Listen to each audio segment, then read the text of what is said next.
Hello everyone, welcome back to my channel Unfold Learning. आज मैं आपके साथ एक और सोल्यूशन वीडियो शेयर करने जा रही हूँ जो है ICSE mathematics for class 6 by A Das Gupta of Bharati Bhawan publication, जिसकी यूनिट अर्थमेटिकल प्रॉब्लम का फर्स्ट टॉपिक है रेशो, जिसकी एक्सरसाइज फर्स्ट का आज मैं सोल्यूशन बताने वाली हूँ। क्वेश्चन नंबर 1 से लेके क्वेश्चन नंबर 11 तक के सोल्यूशन मैंने अपने previous video of part 1 and part 2 of ratios में बता दिए हैं। सो आप उन वीडियोस को मेरे चैनल पे जाकर देख सकते हैं। और अगर आपने अभी तक मेरा चैनल सब्सक्राइब नहीं किया है तो प्लीज़ डू सब्सक्राइब, ताकि आप मेरे प्रीवियस सोल्यूशन वीडियोस आसानी से देख पाएँ। तो आइए हम शुरू करते हैं। क्वेश्चन नंबर 12, जिसका फर्स्ट पार्ट है divide 180 into 2 parts which are in the ratio 3:2। तो यहाँ पर आपको 180 एक नंबर गिवन है जिसको आपको 3:2 के रेशो में 2 पार्ट में डिवाइड करना है। सबसे पहले हम गिवन लिखेंगे। रेशो आपको गिवन है 3:2, मतलब इस रेशो का फर्स्ट टर्म है 3 एंड सेकेंड टर्म है 2, और आपको नंबर गिवन है यहां पर, नंबर इज 180। जब आपको इस टाइप के क्वेश्चन दिए जाते हैं तो आपको फॉर्मूला यूज करना होता है first part is equal to first term upon sum of terms multiplied by the number. यहाँ पर फर्स्ट टर्म आपके पास 3 है, सम ऑफ द टर्म्स मतलब 3 + 2 multiplied by the number that is 180। ये हो जाएगा 3/5 मल्टीप्लाइड बाय 180, और हम इसको कैंसिल आउट कर देंगे 5 के साथ। 5 3s are 50 and 5 6s are 30। On multiplying 3 into 36 we'll get 108। And for the second part, total number जो आपको गिवन है इससे हम फर्स्ट पार्ट माइनस कर देंगे तो आपके पास आ जाएगा second part. Number is 180 and we'll minus the first part 108, so your second part is 72। Hence 180 को जब हम 2 पार्ट्स में डिवाइड करेंगे तो 1 part will be 108 and second part will be 72। So moving on to the next question, divide rupees 343 among Kumar and Sheila in the ratio of 4:3। यहाँ पर आपको ratio given है 4:3। इस रेशो से हम फर्स्ट टर्म लिख सकते हैं 4 एंड सेकेंड टर्म लिख सकते हैं 3। और यहाँ पर जो आपको रुपीस गिवन हैं, the number implies the total money। ये आपका हो जाएगा 343। अब हम सबसे पहले डिटरमाइन करेंगे फर्स्ट पार्ट का हम फॉर्मूला देख चुके हैं।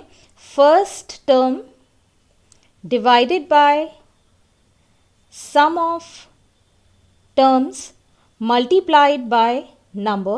फर्स्ट टर्म हमारे पास है 4, sum of the term will be 4 + 3 multiplied by the number that is 343।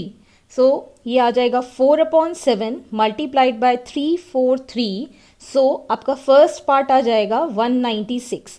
As this is money तो हम इसकी यूनिट लिखेंगे रुपीस 196। अब आपको सेकेंड पार्ट निकालना है।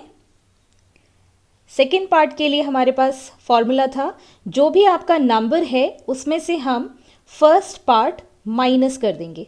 यहाँ पर नंबर है rupees 343 and first part is rupees 196, the second part is rupees 147।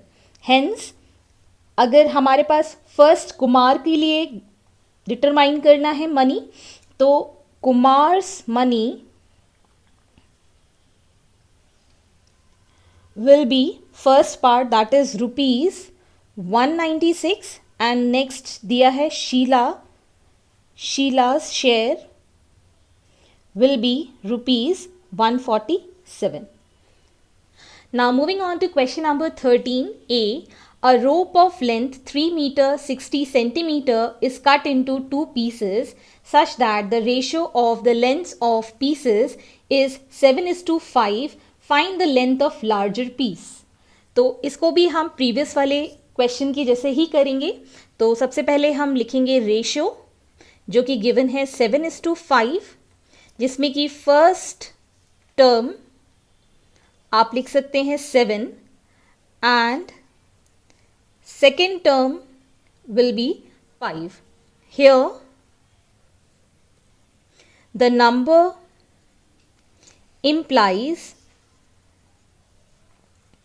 the total length of rope.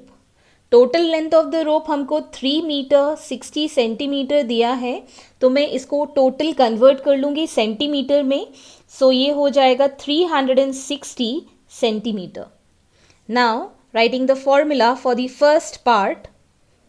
First part का मैं फॉर्मूला प्रीवियस बता चुकी हूँ. तो first part is equal to first term divided by the sum of terms multiplied by the number. So hence you will get 7/12 multiplied by 360. So ये cancel out हो जाएगा 12 30 times and 7 3s are 21 and 0 will give you 210 centimeter. And the second part will be equal to the total length, that is the number 360 centimeter minus the first part 210 centimeter. So you'll get here 115 centimeter. सो आपके पास दो part आ गए हैं. एक है 210 centimetre, एक है 115 centimetre. सो आप दोनों को सेंटीमीटर और मीटर में कन्वर्ट कर लेंगे. सो मैं इसको डिवाइड करके निकाल देती हूँ. 2 metre and 10 centimetre and this will become 1 metre and 50 centimetre. So आपको length of the larger piece बताना है. So first piece is larger, that is 2 meter 10 centimeter. So therefore the length of larger piece is 2 meter 10 centimeter. Next question is 80 kg of rice is packed into 2 bags in ratio 9:7. Find the weight of rice in the lighter bag. तो यहाँ पर हम पहले तो ratio लिख लेंगे. Ratio is 9:7. First term ratio का है 9 एंड सेकेंड टर्म रेशियो का है 7. And here the number implies the total weight of rice. Total weight of rice आपको given है 80 kg. So first part वही सेम फॉर्मूला लगाएंगे जो प्रीवियसली हम लगाते आए हैं. First part is equal to first term divided by the sum of terms and multiplied by the number. So here we'll have 9 upon 16 multiplied by 80. So 16 5s is 80 and 9 5s is 45 kg. So अब हम निकालेंगे second part. Second part is equal to the total, that is the number 80 kg minus the first part, that is 45 kg. So we'll have the answer as 35 kg. तो आपसे पूछा गया है weight of rice in the lighter bag. So therefore weight of rice in lighter bag is सबसे कम वाला है 35 kg. Hence this is your answer. Next question number 14. Verify whether the four numbers are in proportion. First part is 6, 15, 12, and 30। ये 4 number proportion में हैं कि नहीं, इसे हम डिटरमाइन करेंगे। तो सबसे पहले हम इसके फॉर्मूले के फॉर्म में इसको कन्वर्ट कर लेंगे। That is a first quantity is to second quantity. First quantity हम फर्स्ट नंबर को लेंगे और सेकेंड क्वांटिटी हम सेकेंड नंबर को लेंगे। सो 6:15 को मैं फ्रैक्शन में 6/15 इसको कैंसिल कर देंगे हम 3 के साथ। 3 2s and 3 5s, so your ratio will become 2:5. And similarly, third quantity is to fourth quantity।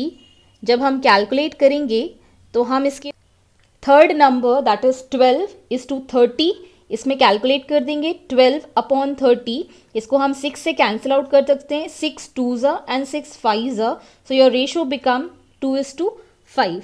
Hence we can say that 2:5 is equal to 2:5, that is first quantity is to second quantity is equal to third quantity to the fourth quantity. Hence, yes, the 4 numbers are in proportion. Second part of the same question, 5, 15, 20 and 50. So, we'll be doing with the same pattern, that is the first quantity is to second quantity। First quantity मतलब first number, is to second quantity मतलब second number. 5:15 इसको हम fraction में लिख देंगे तो 5 1s and 5 3s, so your ratio become 1:3। Next ratio निकालेंगे by the third quantity is to fourth quantity, that is 20:50, that is इसको हम फ्रैक्शन में लिख देंगे, 0 से 0 कैंसिल हो जाएगा। So your ratio become 2:5। So आप देख सकते हैं यहाँ पे 1:3 is not equal to 2:5 because 1/3 is not equal to 2/5 by the equality of fraction, by equality of fraction। ये आप जूनियर क्लासेस में पढ़ चुके हैं।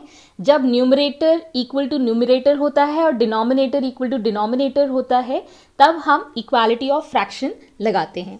So hence we can say here 4 numbers are not in proportion. Looking forward to the third question, that is 20, 25, 28 and 40. Same pattern हम follow करेंगे। First quantity is to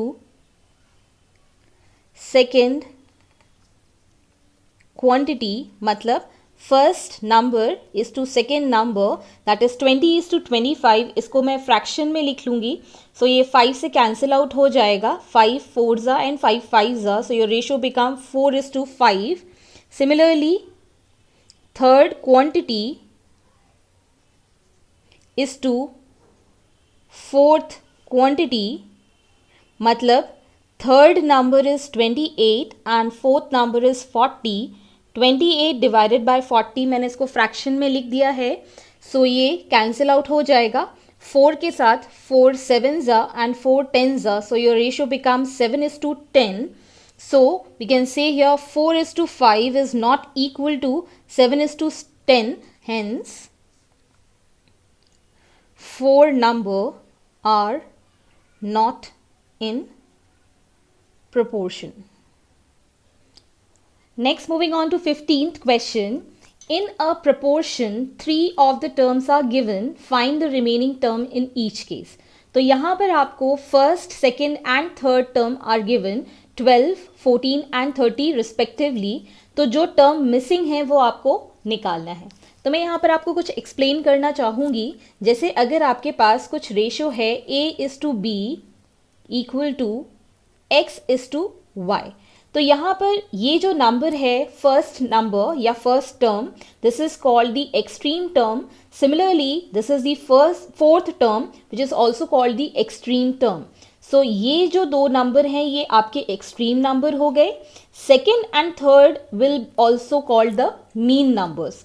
तो product of the extreme मतलब a into y is equal to the product of mean मतलब b into x। तो product of extreme is equal to product of mean. So अब इस pattern में हम questions को follow करेंगे। सो आपको फोर्थ टर्म निकालना है। फोर्थ टर्म का मतलब हो गया extreme term.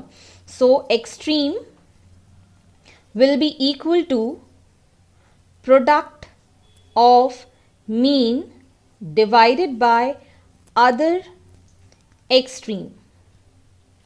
So fourth term is your extreme number. So product of mean मतलब आपका second and third term is 40 into 30 and extreme is the first one that is 12. So ये मैं cancel out कर दूंगी। 2 6 2 7 and 6 5s are 30 and the fourth term is 7 5s are 35. Hence this is your answer. Now the second part of the same question, the first, second and the fourth term are 16, 24 and 36 respectively. तो यहाँ पर आपको first, second and fourth term given है, मतलब third term गिवन नहीं है। Third term हमेशा मीन टर्म होता है। So mean is equal to product of extreme divided by other mean. So यहाँ पर आपको थर्ड टर्म कैलकुलेट करना है। सो प्रोडक्ट ऑफ एक्सट्रीम मतलब फर्स्ट और fourth term that is 16 into 36 divided by the second term that is 24. So your answer is going to be, so ये 12 3s are 12, 2s are and 2 8s are and 8 3s are 24 is your third term. Next question, the first, third and fourth term are 18, 40 and 120 respectively. तो यहाँ पर आपको second term missing है, मतलब second term मतलब हो गया mean term. So mean term will be product of extreme divided by other mean. So यहाँ पर आपका सेकेंड टर्म फाइंड करना है। सो सेकेंड टर्म के लिए प्रोडक्ट ऑफ एक्सट्रीम मतलब first and fourth term that is 18 into 120 divided by the third term that is 40। 4 3s are 0 से 0 cancel हो गया। So 18 into 3 is 54 which is your second term. The next question is second, third and fourth term are 48, 10 and 32 respectively. So आपको यहाँ पर calculate करना है first term. So first term will be equal to the product of mean मतलब second and third term that is 48 into 10 divided by the extreme that is the fourth one 32. इसको हम divide कर देंगे। 2 16s and 2 24 times. Again इसको हम cancel कर देंगे। 2 8s and 2 5s। Again ये कैंसिल हो जाएगा। 8 3s। So 3 5s 15 is your first term. I hope आपको मेरे सोल्यूशन समझ आ रहे होंगे। If you have any query or doubt please do let me know in my comment section.